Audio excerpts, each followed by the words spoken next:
മലബാർ ദേവസ്വം ബോർഡിൻ്റെ ക്ഷേത്രവീഥികളിലൂടെ എന്ന പ്രോഗ്രാമിൻ്റെ 4ാം ഭാഗത്തിൽ നമ്മൾ അറിയാൻ പോകുന്നത് വനത്താൽ ചുറ്റപ്പെട്ട് കിടക്കുന്ന മൂക്കുതല ഭഗവതി ക്ഷേത്രത്തെക്കുറിച്ചാണ്. ഈ ക്ഷേത്രം മലപ്പുറം ജില്ലയിലെ പൊന്നാനി താലൂക്കിൽ നന്നം മുക്ക് ഗ്രാമപഞ്ചായത്തിലാണ് സ്ഥിതി ചെയ്യുന്നത്. ക്ഷേത്രത്തെക്കുറിച്ച് കൂടുതൽ വിശദമായി KPS ഉണ്ണി എന്ന അദ്ദേഹത്തിൻ്റെ പക്കൽ നിന്നും കൂടുതൽ ഐതിഹ്യങ്ങൾ നമുക്ക് ചോദിച്ച് മനസ്സിലാക്കാം. എല്ലാം കൊണ്ടും തികച്ചും വ്യത്യസ്തമായൊരു ക്ഷേത്രമാണ് മൂക്കുതല ഭഗവതി ക്ഷേത്രം. അതിൻ്റെ ആകൃതി കൊണ്ട്, പ്രകൃതി കൊണ്ട്, ആചാരാനുഷ്ഠാനങ്ങൾ കൊണ്ട് എല്ലാം തീർത്തും വ്യത്യസ്തമായൊരു ക്ഷേത്രം. മലപ്പുറം ജില്ലയിലെ പൊന്നാനി താലൂക്കിലെ ഈ ക്ഷേത്രം മൂക്കുതല എന്ന ഗ്രാമത്തിൽ കുടികൊള്ളുന്ന ഈ ഒരു മഹാക്ഷേത്രം എല്ലാം കൊണ്ടും വ്യത്യസ്തമാണ്. ഏതാണ്ട് 6 ഏക്കറിലധികം വിശാലമായ കാട്, ആ കാടിന് നടുക്കായാണ് ആദിപരാശക്തിയായ ഭഗവതി കുടികൊള്ളുന്നത്. കേരളത്തിലെ മൂകാംബിക എന്നറിയപ്പെടുന്ന ക്ഷേത്രം. പാമരനെ പോലും പണ്ഡിതനാക്കി മാറ്റുന്ന ഒരു മഹാക്ഷേത്രമാണ്. ഇവിടെ തൊഴുതാൽ പോലും എത്ര മന്ദബുദ്ധി പോലും അതിബുദ്ധിമാന്മാരായി വളരും എന്ന ഒരുപാട് കഥകളുള്ള ഒരു ക്ഷേത്രം. അതിനേക്കാൾ എല്ലാം ഉപരിയായി പണ്ഡിത വരേണ്യനായിരുന്ന മേൽപ്പത്തൂർ നാരായണ ഭട്ടതിരിപ്പാടിന് മോക്ഷം കിട്ടിയ ക്ഷേത്രമാണ് മൂക്കുതല. ഗുരുവായൂരപ്പ നിയോഗപ്രകാരം മേൽപ്പത്തൂർ ഇവിടെ വന്ന് ഭജിച്ച് ഈ ഭഗവതിയുടെ തൃപ്പാദങ്ങളെക്കുറിച്ച് മാത്രം വിവരിക്കുന്ന ശ്രീപാദ സപ്തതി എന്ന 70 ശ്ലോകങ്ങളടങ്ങിയൊരു ഗ്രന്ഥം എഴുതി ഇവിടെ സമർപ്പിച്ച് ഇവിടുന്ന് മേലേക്കാവിലേക്ക് കിഴിയേക്കാവിലേക്ക് പോകുന്ന വഴിക്കാണ് ഒരു ആൽത്തറയിൽ വെച്ച് വയ്യ എന്ന് പറയുന്നതും പുഷ്പവിമാനം കൊണ്ടുവന്ന് ഗുരുവായൂരപ്പൻ അദ്ദേഹത്തെ ഉടലോടുകൂടി സ്വർഗത്തിലേക്ക് കൊണ്ടുപോകുന്നതും.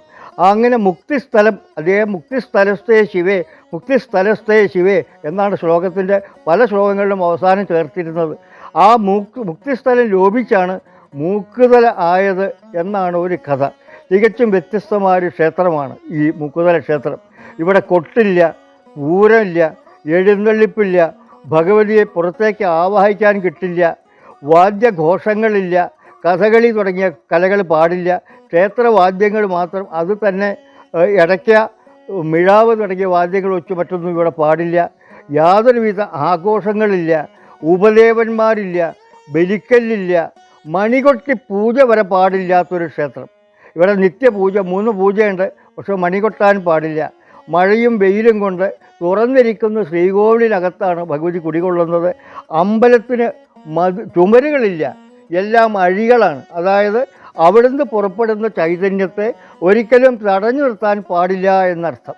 360 ഡിഗ്രിയാണ് ശക്തിയെങ്കിൽ ആ എല്ലാ കാലത്തും ആ 360 ഡിഗ്രി ശക്തി പൂർണ്ണമായി നിലനിൽക്കും എന്നതുകൊണ്ട് തന്നെ ഇവിടെ യാതൊരുവിധ കലശങ്ങളും ആവശ്യമില്ല. ഈ നവീകരണ കലശം, ശുദ്ധി കലശം തുടങ്ങിയ യാതൊന്നും ഈ ക്ഷേത്രത്തിൽ ആവശ്യമില്ല. ഇവിടുത്തെ ചൈതന്യത്തിന് ഒരിക്കലും ഒരു സമയത്തും ലോപം വരില്ല. അങ്ങനെ എന്തുകൊണ്ടും വ്യത്യസ്തമായൊരു ക്ഷേത്രമാണ് ഈ മൂക്കുതല ഭഗവതി ക്ഷേത്രം.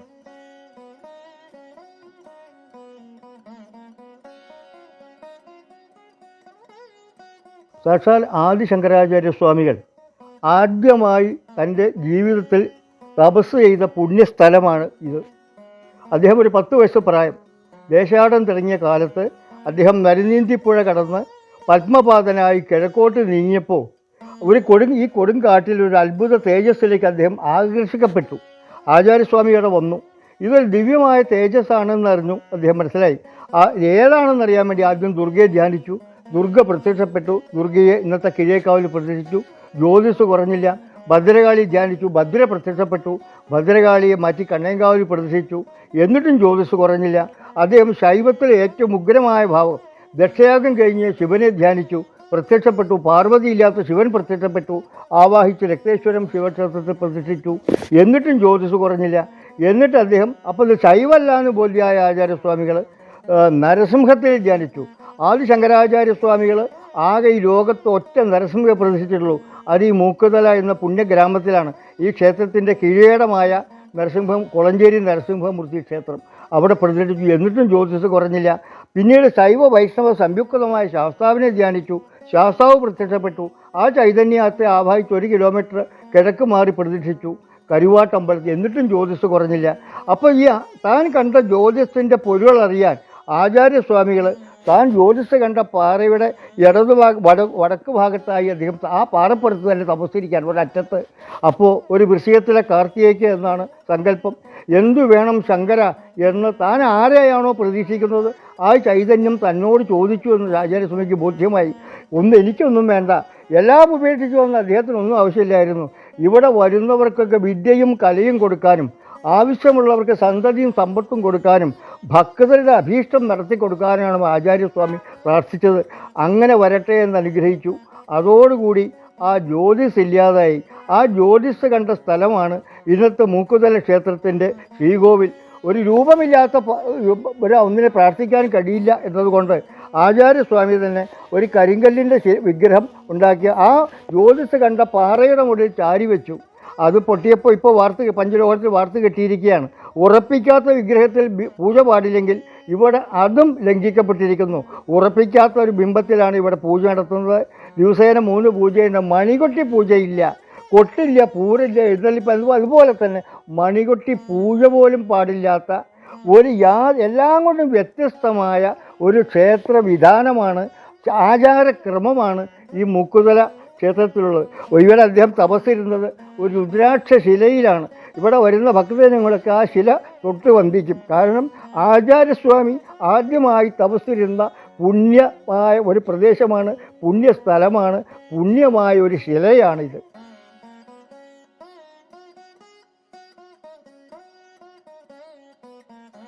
മൂക്കുതല ക്ഷേത്രത്തിൽ ഈ കിണറിന് പോലും ഒരു കഥയുണ്ട്.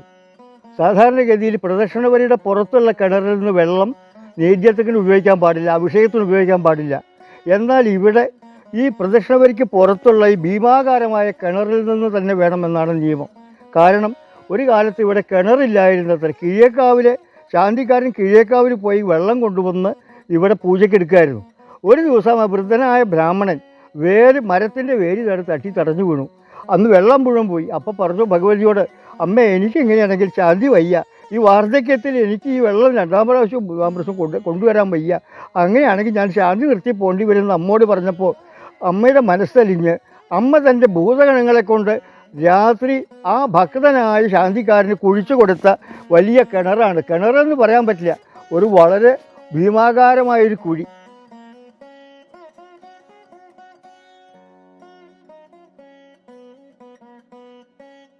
അതിവിശാലമായ ഈ കാടിനകത്ത് വഴ എന്നൊരു അത്ഭുത വൃക്ഷമുണ്ട്. ശാസ്ത്രജ്ഞന്മാർ പറയുന്നത് സമുദ്രത്തിൽ നിന്ന് 10,000 അടി ഉയരത്ത് മാത്രമേ വളരുള്ളൂ.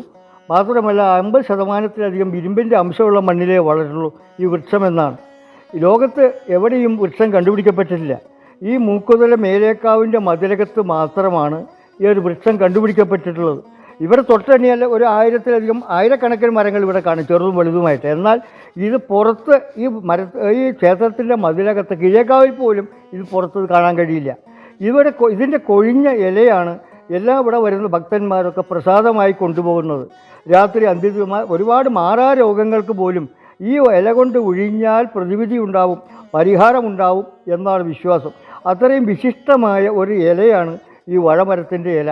കൊഴിഞ്ഞ ഇലയെ മുറിക്കാൻ പാടില്ല. ഇവിടെ മരങ്ങൾ മുറിക്കാറില്ല. ഈ 6 ചില്ലാന ഏക്കർ കാട്ടിൽ നിന്ന് ഒരു വൃക്ഷങ്ങളും മുറിക്കാറില്ല. അതേപോലെ പരിചരിക്കുന്ന ഒരു പ്രദേശമാണ്. മാത്രമല്ല ഒരുപക്ഷെ മലബാറിൽ മരങ്ങളുടെ ഇല വീണ് 6 ഇഞ്ച് കനത്തിൽ ഇല വീണ് ഒരു ബെഡുണ്ടായ സ്ഥിരമായി കിടക്കുന്ന അപൂർവമായ ഒരു ക്ഷേത്രം കൂടിയാണ് മൂക്കുതല ക്ഷേത്രം. 10-60 തരം അപൂർവ ആയുർവേദ മരുന്നുകൾ കണ്ടുപിടിക്കപ്പെട്ടിട്ടുണ്ട്. 19 തരം പക്ഷികളുണ്ട്. സീസണിലാണ് പലപ്പോഴും. ഇങ്ങനെ അവർക്കൊന്നൊരു യാതൊരു ഉപദ്രവമില്ലാത്ത കൊട്ടോ അങ്ങനെ വെടിയോ യാതൊന്നുമില്ലാത്തത് കൊണ്ട് എല്ലാ സമയത്തും ദേവിയുടെ നാമം ജപിച്ച് പക്ഷി മൃഗാദികൾക്ക് ജീവിക്കാൻ പറ്റുന്നൊരു അവസരമാണ്. ചെറിയ മൃഗങ്ങളേ ഉള്ളൂ, എങ്കിൽ പോലും പക്ഷികൾക്ക് സുഖമായി വിഹരിക്കാൻ ഇടമുള്ള ഒരു ക്ഷേത്രമാണ് മൂക്കുതല ക്ഷേത്രം.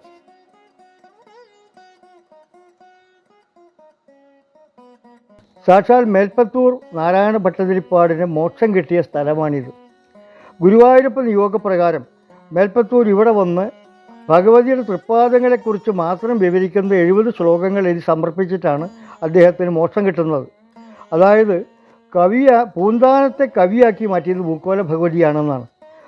പാമരനായിരുന്ന പൂന്താനത്തിന് കവിത്വം കൊടുത്ത ഈ ഭഗവതി, ആ ഭഗവതി കൊടുത്ത കവിത്വത്തിൽ അദ്ദേഹം ജ്ഞാനപ്പാന എഴുതി ഗുരുവായൂർ അമ്പലത്തിൽ വെച്ച് മേൽപ്പത്തൂരിന് അത് തെറ്റിതിരുത്താൻ വേണ്ടി കൊടുത്തപ്പോൾ മലയാളത്തിലായതുകൊണ്ട് അത് അദ്ദേഹം നിരസിച്ചു എന്നാണ്. പൂന്താനത്തിന് വലിയ വിഷമമായി. താൻ കൊടുത്ത കവിത്വത്തെ അവമാനിച്ചെന്ന് മൂക്കോല ഭഗവതിക്കും വലിയ വിഷമമായി. ഒരു ദിവസം മേൽപ്പത്തൂർ ചോദിച്ചു ഭഗവാനോട്, ഭഗവാനെ എനിക്കെന്താ മുക്തി തരാത്തത് എന്ന്. എനിക്ക് മുക്തി തരാൻ പറ്റില്ല, അവിടെ പോയി ഭജിച്ച് മൂക്കോല ഭഗവതിയെ ഭജിച്ച് അവിടെ പോയി അവിടുന്ന് മുക്തി നേടിക്കോളൂ എന്ന് പറഞ്ഞു എന്നാണ്. അങ്ങനെ ഗുരുവായൂരപ്പ നിയോഗപ്രകാരം മേൽപ്പത്തൂർ ഇവിടെ വന്ന് ശ്രീപാദ സപ്തതി എന്ന 70 ശ്ലോകങ്ങൾ ഭഗവതിയുടെ പാദങ്ങളെക്കുറിച്ച് മാത്രം എഴുതി സമർപ്പിച്ച് മേലേക്കാവുന്ന കിഴേക്കാവിലേക്ക് വാരസദ്യയ്ക്കായി പോകുമ്പോൾ ഇവിടെ വലിയൊരു ആൽവൃക്ഷമായിരുന്നു എന്നും വയ്യ എന്ന 2 അക്ഷരം ആദ്യമായി ജീവിതത്തിൽ പുറപ്പെടുവിച്ചു എന്നാണ്. അതോടുകൂടി ഗുരുവായൂരപ്പന് ബോധ്യമായി ഇദ്ദേഹത്തെ കൊണ്ടുപോകാനുള്ള സമയമായി. അങ്ങനെ ഈ കൊടുങ്കാട്ടിൽ മരങ്ങളില്ലാത്തൊരു പ്രദേശമുണ്ട്, അവിടെ ഒരു പുഷ്പവിമാനം വന്നിറങ്ങി അദ്ദേഹത്തെ ഉടലോടുകൂടി സ്വർഗത്തിലേക്ക് കൊണ്ടുപോയി എന്നാണ് കഥ. അങ്ങനെ മൂക്കുതല എന്നത് മുക്തിസ്ഥലത്തു നിന്നുണ്ടായ മേൽപ്പത്തൂരിന് മോക്ഷം കൊടുത്ത ആ സ്ഥലമാണിത്. അദ്ദേഹം ആ മോക്ഷത്തിനായി അദ്ദേഹം ആൽത്തറയിലിരുന്ന ആ ആൽത്തറയിലാണ് ഇപ്പോൾ ഈ മേൽപ്പത്തൂരിൻ്റെ ഈ പ്രതിമ സ്ഥാപിച്ചിട്ടുള്ളത്.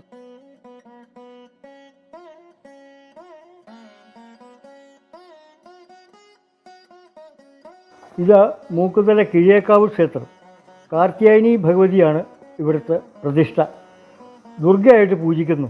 ശങ്കരാചാര്യ സ്വാമി ഒരുപക്ഷെ ലോകത്ത് ആദ്യമായി പ്രതിഷ്ഠ നടത്തിയ ക്ഷേത്രം ഇതായിരിക്കാം. അദ്ദേഹം ആദ്യം ദുർഗയെ ധ്യാനിച്ചു, ദുർഗ പ്രത്യക്ഷപ്പെട്ടു, ഇവിടെ പ്രതിഷ്ഠിച്ചു എന്നാണ് കഥ. ഇതൊരു ടിപ്പിക്കൽ ഒരു കേരളത്തെ ക്ഷേത്രത്തിൻ്റെ എല്ലാ അംഗങ്ങളും തികഞ്ഞ ഒരു ക്ഷേത്രം. കൊടിമരം ഒഴികെ മറ്റ് എല്ലാ അംഗങ്ങളുമുണ്ട്. കാരണം ഉത്സവമില്ല, അതുകൊണ്ട് കൊടിമരമില്ല. വലിയ ആനപ്പള്ള മതിലുണ്ട്, വലിയ ബലിക്കല്ലുകൾ, എല്ലാ ബലിക്കല്ലുകളുണ്ട്, ഉപദേവന്മാരുണ്ട്, വട്ട ശ്രീകോവിലം, നാലമ്പലം, ചുറ്റമ്പലം എല്ലാം തികഞ്ഞ ഒരമ്പലം. മാത്രമല്ല മറ്റൊരു പ്രത്യേകത, കേരളത്തിലും 5 മഹാക്ഷേത്രങ്ങളിൽ മാത്രമാണ് നാലമ്പലത്തിനും വിളക്കുമാടത്തിനും ഇടയിലൊരു ചെറിയ മിറ്റുള്ള 5 അമ്പലങ്ങളെ കേരളത്തിലുള്ളൂ എന്നാണ് പറഞ്ഞു കേട്ടിട്ടുള്ളത്. അതിലൊരമ്പലവുമാണ് ഇത്. ഇവിടെ നാലമ്പലത്തിനും വിളക്കുമാടത്തിനും ഇടയിലൊരു മിറ്റം കൂടിയുണ്ട്. എല്ലാം ഇവിടെ കൊട്ടാവാം, പൂരാവാം, ആഘോഷങ്ങളൊക്കെ ആവാം. പക്ഷേ മേലേക്കാവിൽ മൂക്കോല ഭഗവതിക്കൊന്നും പാടില്ലെങ്കിലും ഇതൊരു ടിപ്പിക്കൽ കേരള ക്ഷേത്രമാണ്. എല്ലാ അംഗങ്ങളും തികഞ്ഞ ഒരു കേരള ക്ഷേത്രം.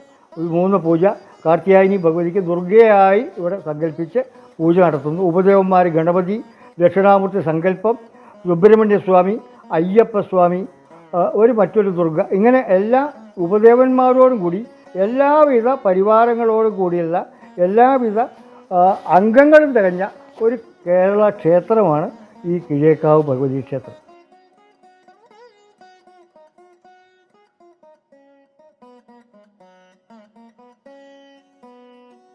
ഇങ്ങനെ എല്ലാം കൊണ്ടും സവിശേഷമായൊരു ക്ഷേത്രമാണ് മുക്കുതല ഭഗവതി ക്ഷേത്രം. ഒന്ന് തൊഴുതാൽ പോലും കൊച്ചുകുട്ടികൾ പോലും വലിയ പണ്ഡിതന്മാരായി വളരുന്ന ക്ഷേത്രം.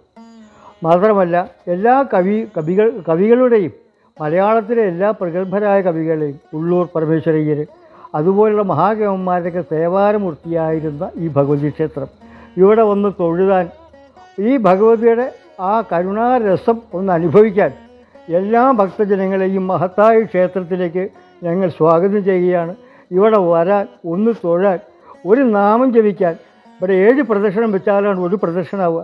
അങ്ങനെ പ്രദക്ഷിണം വയ്ക്കാൻ ഏറ്റവും വലിയ വഴിപാടായ 84 12 വയ്ക്കുക എന്നോ 84 പ്രദക്ഷിണം വെച്ച് ഭഗവതിയെ നമസ്കരിക്കാൻ, ഭഗവതിയുടെ കരുണാരസം പൂർണ്ണമായി അനുഭവിക്കാൻ എല്ലാ നല്ല ജനങ്ങൾക്കും ഭാഗ്യമുണ്ടാവട്ടെ എന്ന് പ്രാർത്ഥിക്കുന്നു. നമസ്കാരം.